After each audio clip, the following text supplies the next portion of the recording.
ലോകത്തിനെ ആകെ മഹാഭീതിയിലാഴ്ത്തിക്കൊണ്ട് എബോള രോഗം വ്യാപകമാകുന്നതായി ഐക്യരാഷ്ട്രസഭ റിപ്പോർട്ട് ചെയ്യുന്നു.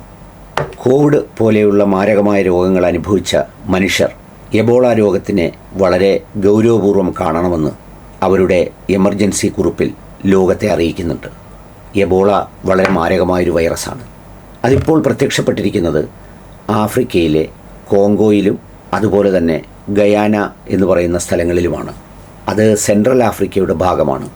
ആ സെൻട്രൽ ആഫ്രിക്കയിൽ വരുന്ന ഇത്തരമൊരു രോഗത്തെ എന്തിന് നമ്മൾ ഭയപ്പെടണം, അല്ലെങ്കിൽ എന്തിന് അതിനെക്കുറിച്ച് വേവലാതി വേണം എന്നുള്ളതിന് WHO കൃത്യമായി ഉത്തരം നൽകുന്നുണ്ട്. ആ നാടുകളിലൊക്കെ വളരെ കൂടുതൽ രൂക്ഷമായ രീതിയിൽ വംശീയ കലാപവും പ്രാദേശിക ഏറ്റുമുട്ടലും നടക്കുകയാണ്. അതിനെ തുടർന്ന് ജനങ്ങൾ വിവിധ ഭാഗങ്ങളിലേക്ക് പലായനം ചെയ്യുന്നുണ്ട്. ആ പലായനം ചെയ്യുന്ന ജനങ്ങളിലൂടെ ഈ രോഗം ലോകത്ത് പടരാൻ വളരെ എളുപ്പമാണെന്നാണ് എബോളയെക്കുറിച്ച് പറയുന്ന ഐക്യരാഷ്ട്രസഭയുടെ എമർജൻസി മെസ്സേജിൽ പറയുന്നത്. ഇതിൻ്റെ ഒരു പ്രധാനപ്പെട്ട മാരകമായ ഭാവം എന്താണെന്ന് ചോദിച്ചാൽ, ബുന്തി ബോഗിയോ എന്ന് പറയുന്ന സവിശേഷമായ ഒരു സ്റ്റെയിനാണ് ഈ പറയുന്ന എബോള വൈറസിനെ ടെസ്റ്റിലൂടെ കണ്ടുപിടിച്ചിരിക്കുന്നത്. ആ സ്റ്റെയിൻ്റെ ഒരു പ്രത്യേകത എന്താണെന്ന് ചോദിച്ചാൽ, ഏതെങ്കിലും തരത്തിലുള്ള പ്രതിരോധ മരുന്നുകളോ അല്ലെങ്കിൽ ട്രീറ്റ്മെൻറ്റിന് വേണ്ടി ആപ്റ്റായിട്ടുള്ള മെഡിസിൻസോ ഇതുവരെ ടെസ്റ്റ് ചെയ്ത് പ്രൂവ് ചെയ്തിട്ടില്ല. അതുകൊണ്ട് തന്നെ ഇത് പടർന്നു കഴിഞ്ഞാൽ ഇതിന് 50% വരെ ഫാറ്റാലിറ്റി റേറ്റ് ഉണ്ട് എന്നാണ് പറയുന്നത്. മോർട്ടാലിറ്റി റേറ്റ് ആവട്ടെ 25 മുതൽ 50% വരെയാണ്. അതായത് പിടിപെടുന്നവരിൽ 50% പേരും മരണത്തിന് കീഴടങ്ങേണ്ടി വരുന്ന വളരെ മാരകമായ ഗൗരവമായൊരവസ്ഥ. അമേരിക്ക അടക്കമുള്ള രാജ്യങ്ങളിൽ ട്രംപിൻ്റെയൊക്കെ നയത്തിൻ്റെ ഭാഗമായി ഈ WHO അടക്കമുള്ള സംവിധാനങ്ങൾക്ക് നൽകുന്ന സാമ്പത്തിക സഹായങ്ങളൊക്കെ വെട്ടിക്കുറച്ചതുകൊണ്ട് അവർക്ക് കാര്യമായ ഇടപെടലുകളും നടത്താനാവില്ല. അവർ ലോകത്തെ അതുകൊണ്ട് ശ്രദ്ധാപൂർവം ഓരോ രാജ്യങ്ങളും ശ്രദ്ധാപൂർവം നോക്കിക്കാണാനാണ് പറയുന്നത്. കഴിഞ്ഞ ദിവസത്തെ വാർത്തയിൽ സ്ഥിരീകരിച്ചത് 348 സാമ്പിളുകളാണ്. ആ സാമ്പിളുകളിൽ ഏതാണ്ട് 132 പേർ മരിച്ച വാർത്ത ഇന്ന് പുറത്തുവിട്ടിട്ടുണ്ട്. എന്നുവെച്ചാൽ 1/3 ആളുകൾ മരണത്തിന് കീഴടങ്ങിക്കഴിഞ്ഞു. അത്ര വേഗത്തിലാണ് ഈ എബോളയുടെ വളർച്ച, അല്ലെങ്കിൽ ഇതിൻ്റെ സ്പ്രെഡ് എന്ന് പറയുന്നത്.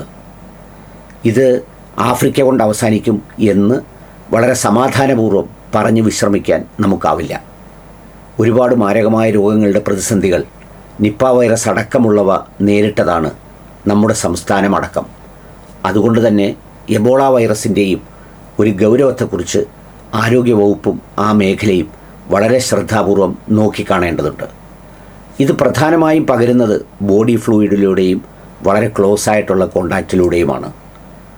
നമ്മൾ കോവിഡിൽ ശീലിച്ച മാസ്കും അതുപോലെയുള്ള സംവിധാനങ്ങളും ആൾക്കൂട്ടത്തിലും മറ്റും ഉപയോഗിക്കുന്നത് എബോളയ്ക്ക് വേണ്ടി അല്ലെങ്കിൽ പോലും എല്ലാ രോഗങ്ങളെയും പ്രതിരോധിക്കുന്നതിന് ആവശ്യമുള്ള സംഗതിയാണ്. പ്രത്യേകിച്ച് മറ്റെന്തെങ്കിലും തരത്തിലുള്ള ട്രാൻസ്പ്ലാന്റുകൾ നടത്തിയിട്ടുള്ളവർ, ഹൃദയ ശസ്ത്രക്രിയ നടത്തിയിട്ടുള്ളവർ, പ്രതിരോധശേഷി കുറവുള്ളവരൊക്കെയും അക്കാര്യത്തിൽ സവിശേഷമായി ശ്രദ്ധിക്കേണ്ടതുണ്ട്.